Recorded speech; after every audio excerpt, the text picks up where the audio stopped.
Graças a Pai a todos os irmãos, ouvintes da Palavra de Deus. Estamos aqui gravando este vídeo que vai ser muito importante para você sobre a casa de Deus. Aqui nós vamos trabalhar profecia bíblica a respeito da construção desse edifício, né? Levítico 26, versículo 10, 11, 12 e 13, ele fala o seguinte: E comerei o depósito velho depois de envelhecido, tirarei fora o velho por causa do novo. É uma referência que o apóstolo escreveu aos Hebreus, escreveu a carta aos Hebreus 8:13 se refere: tirou o velho por causa do novo. E porém o meu tabernáculo no meio de vós, e minha alma de vós não se enfadará. O que é que enfada a Deus? Isaías 7:13 diz que o pecado é que faz que enfade a Deus. Então ele diz que quando colocasse o tabernáculo no meio deles, a sua alma não mais ficaria enfadada. Também diz em Isaías que Deus diz que não contenderia mais com o homem, porque o homem se derrete, falho, fraco. E andarei no meio de vós, e eu lhe serei por Deus, e vós me serei por povo. Quando Deus estiver no nosso meio, nós, aqueles que cremos nele, seremos seu povo, e ele será o nosso Deus. E ele diz mais: Eu sou o Senhor vosso Deus, que vos tirei da terra do Egito, para que não fosseis seus escravos, e quebrei os timões do vosso jugo, e vos fiz andar direito. Deus nos libertou através da morte de seu Filho, e nos deu uma total liberdade, absoluta liberdade. Liberdade essa que ele nos deu para que cada um de nós venhamos para a luz. Que quando a gente está com essa plena liberdade, aquilo que nós somos de verdade dentro é manifesto. Se nós de fato amamos a Deus, é manifesto. Se nós não amamos a Deus, também é manifesto. Porque é só quando se dá poder a alguém que você realmente conhece. E o poder que ele nos deu foi de total liberdade. Ele nos deu total liberdade para que as manifestações dos nossos corações pudessem ser expostas.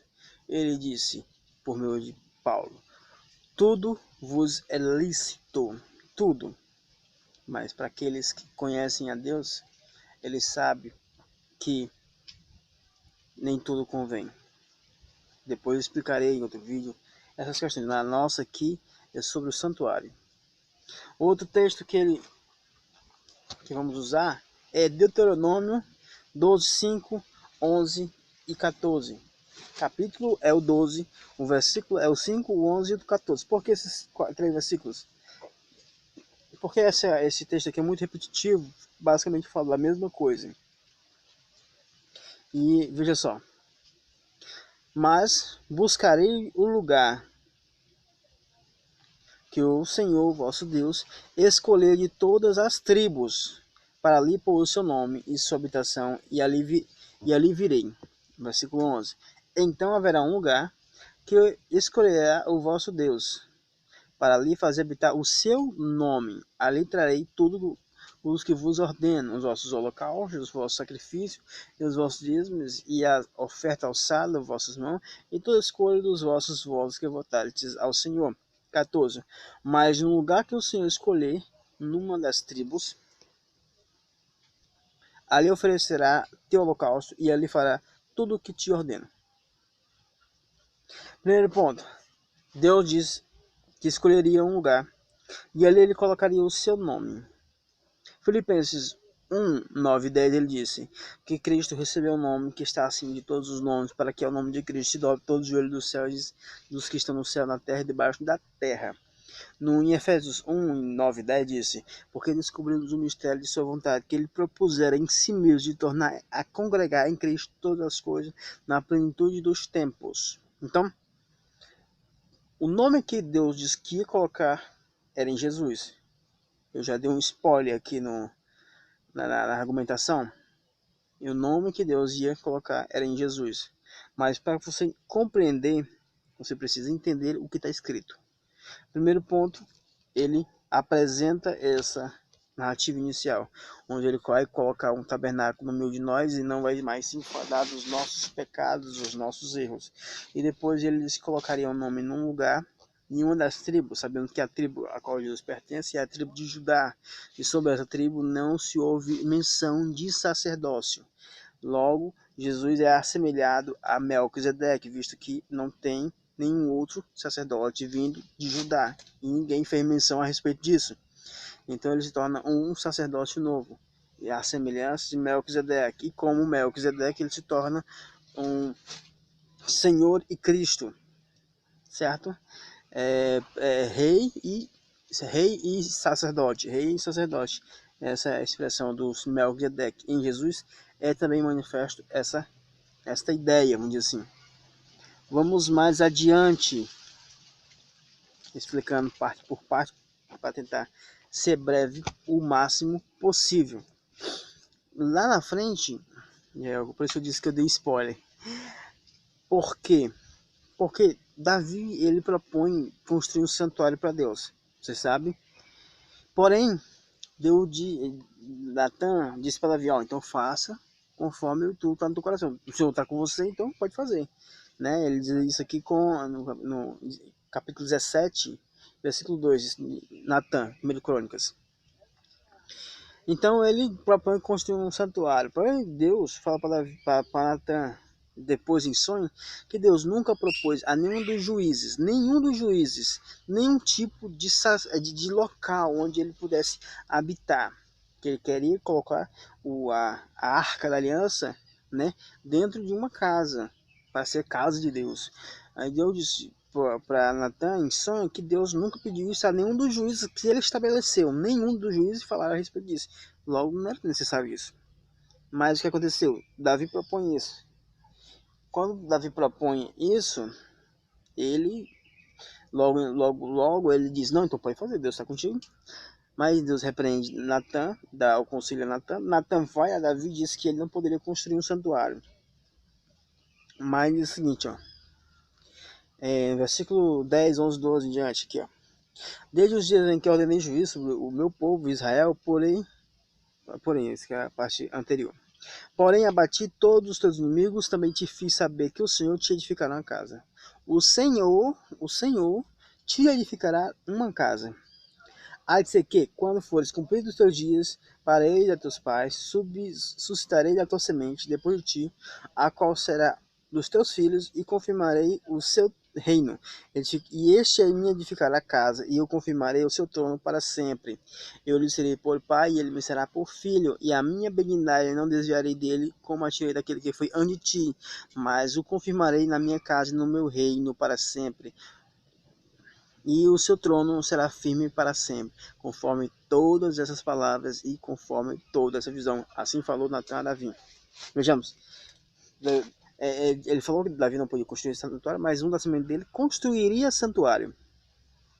Então, Salomão, ele achou que poderia ser ele achou que ele poderia ser aquele que Deus iria usar para construir o seu santuário. Logo, ele cumpriu isso em 2 Crônicas 6 e 18, depois de ele ter já edificado o santuário belíssimo que foi, muito bonito, né? De acordo com a descrição bíblica, ele, por ser sábio, Deus deu sabedoria, ele reconhece uma coisa. Ele diz o seguinte: verdadeiramente habitará Deus com os homens na terra? Eis que o céu dos céus não te podem conter, quanto menos essa casa que tem edificado. Atente, pois, à oração do teu servo e à súplica ao Senhor, meu Deus, para ouvires o clamor e a oração que os teus servos fazem perante ti. Que os teus olhos estejam dia e noite abertos sobre este lugar, de que dissestes que ali poria o teu nome, para ouvires a oração que o teu servo fizer neste lugar. Aqui ele já expõe, por isso eu disse que eu dou spoiler aqui, porque ele disse, aberto sobre esse lugar de que dissestes que ali poria o teu nome. Aquela profecia lá de Moisés lá atrás, que ele disse que onde Deus colocasse o seu nome, era ali onde as pessoas deveriam ir prestar culto. Então ele relembra essa mesma profecia de Moisés. Aqui ele põe isso aqui, que disseste que ali poria o teu nome, para ouvires a oração que os teus servos fazem nesse lugar. Então ele achou que Deus colocaria no teu nome naquele santuário que ele construiu, para que as pessoas que ali orassem fossem ouvidos. É bonitinho, muito legal, porém ele reconhece que Deus não habita em templos feitos por mãos de homens. Deus deu sabedoria a ele para saber disso. Mas ele expõe essa realidade, onde Deus colocar o seu nome. E é por isso que eu dei spoiler, porque o nome onde Deus colocou foi em Jesus. Por isso o nome dele está sobre todo o nome. Porque o nome de Deus está sobre ele, onde Deus colocou, pôs o seu nome, e todos aqueles agora devem convergir para Cristo, se congregar em Jesus. Essa é a ideia. Esse é o contexto de tudo isso. Para que você possa entender como você encontra a casa de Deus. Onde é a casa de Deus? É Jesus. A casa de Deus é Jesus. A partir do momento que você tem um encontro com Jesus, abraça ele, você também torna-se participante daquilo que ele é. Quando você crê nele, você torna-se aquilo que ele é. E se tornará aquilo que ele se manifestará. É o que o apóstolo João disse na sua carta, na epístola, 1 João 3. Vejamos. Quando se aproximam de Deus, nos tornamos aquilo que ele é, o santuário de Deus. E aí, Jesus passa de ser primogênito para ser unigênito. Quando ele morre e ressuscita, ele deixa de ser unigênito, visto que ele era a única criatura viva, que era diferente das demais. Ele foi criado de maneira especial. Ele era uma nova criatura. Mas quando ele morre e ressuscita, ele cria nele uma outra espécie. Uma espécie que é chamada de Filho de Deus. Então, aquele que abraça, quando crê em Jesus, torna-se essa nova criatura, pelo batismo da morte de Jesus. É isso que a gente precisa entender. Quando Jesus ressuscita, cumpre-se a profecia de Davi, no Salmo 2. Tu és meu filho, hoje te gerei. Quando foi gerado? Na morte e na ressurreição. Foi gerado de novo. Jesus, assim, literalmente aconteceu com Jesus, e aconteceu em nós por meio da fé. Por que aconteceu Jesus? Jesus não nasceu como filho de Deus? Sim, já nasceu como filho de Deus. Mas se concretiza, se demonstra filho absoluto quando ele ressuscita. Por que eu digo isso? Porque aquele que é filho de Deus não perece, não morre, não pode ser tentado pelo mal, visto que tem a mesma natureza integral de Deus. Jesus foi tentado, sofreu, morreu. Logo, ele estava sob a lei, sob a carne, sob a natureza adâmica. Destruindo essa natureza adâmica na cruz, ressuscita plenamente como Filho de Deus. Assim, todo aquele que crê em Jesus torna-se esse santuário. É por isso que Deus irá morar na sua igreja. Esse é o propósito. Aqui eu vou dar mais spoiler, vamos ser mais direto, mais rápido. É por isso que Deus vai morar na sua igreja. Porque assim como Deus mora em Jesus, como o apóstolo Paulo disse, porque foi do agrado de Deus fazer convergir todas as coisas nas plenitude do tempo, né, em Jesus. Por quê? Porque ele diz uma coisa bem interessante, ó. Colossenses 1:18. Porque foi do agrado do Pai que toda a plenitude, que plenitude? No mesmo capítulo 2:9 diz: porque nele habita corporalmente toda a plenitude da divindade. Então, toda a plenitude nele habitasse. Que plenitude? A plenitude de Deus. O próprio Espírito Santo, o Pai. Jesus expresso como o Pai, quando Jesus disse, o Pai que está em mim, quem faz as obras, se referindo ao Espírito Santo. Então, esse mesmo Pai habita corporalmente em Jesus. Ele se planificou em Jesus. Jesus e o Pai, que eram duas pessoas, tornaram-se uma, porque o apóstolo Paulo disse que aquele que se une ao Espírito de Deus torna-se o mesmo Espírito. Assim aconteceu com Jesus. E assim acontece com todos nós quando cremos em Jesus, nos tornamos o mesmo Espírito. Aí que acontece que a ideia do casamento, duas pessoas distintas tornam-se uma pessoa pelo casamento. Nós, por meio de Jesus, nos tornamos um com Deus. E isso por meio da fé, porque ainda somos noivos. Ainda temos que lembrar disso, somos noivos. Mas quando Cristo aparecer, então nós nos uniremos de fato a Deus. Aí acontecerá o casamento de fato. Nós estamos noivos, mas mesmo noivos, estamos convictos que já fazemos parte dele. Pois o apóstolo Pedro disse que nós já fazemos parte da divindade. Então, nós, por meio da fé, já fazemos parte, assim como Cristo faz parte da divindade. Tá? Eu vou parar esse vídeo e vou começar um outro para continuar este mesmo assunto, que é muito importante, e ampliando mais a nossa mente sobre o que significa ser casa de Deus.